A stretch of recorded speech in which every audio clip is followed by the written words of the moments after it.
আসসালামু আলাইকুম বাচ্চা কাচ্চা কিচেন থেকে আজকে আমি আপনাদেরকে দেখাবো ডিমের ভুনা। ডিমের ভুনা আমরা বিভিন্নভাবে করে থাকি, তবে এটা একটু ব্যতিক্রম। এটা করব বেগুন দিয়ে। প্রথমে একটি প্যানে তেল গরম হলে এর ভিতরে ডিম দিব, হলুদ দিয়ে ডিমটাকে আমি ভালো করে ভেজে নিচ্ছি।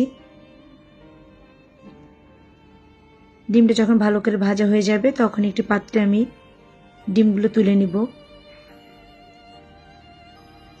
দেখুন কি সুন্দর একটা কালার চলে এসেছে ডিমের। এবার একটু তেল দিব, এর ভিতরে দেব পেঁয়াজ বাটা, আদা রসুন বাটা,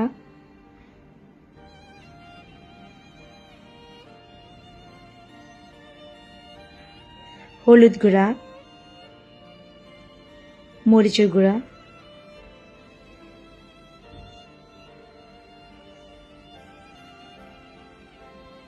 লবণ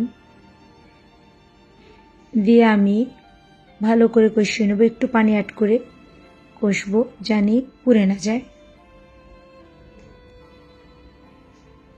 দেখুন এবার আমি পানি অ্যাড করলাম।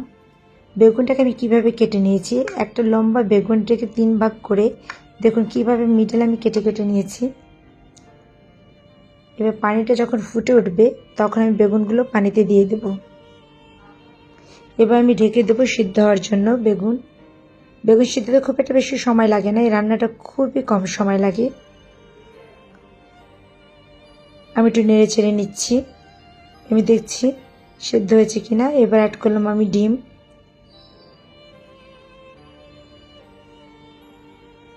এবার আমি ঢেকে দিলাম।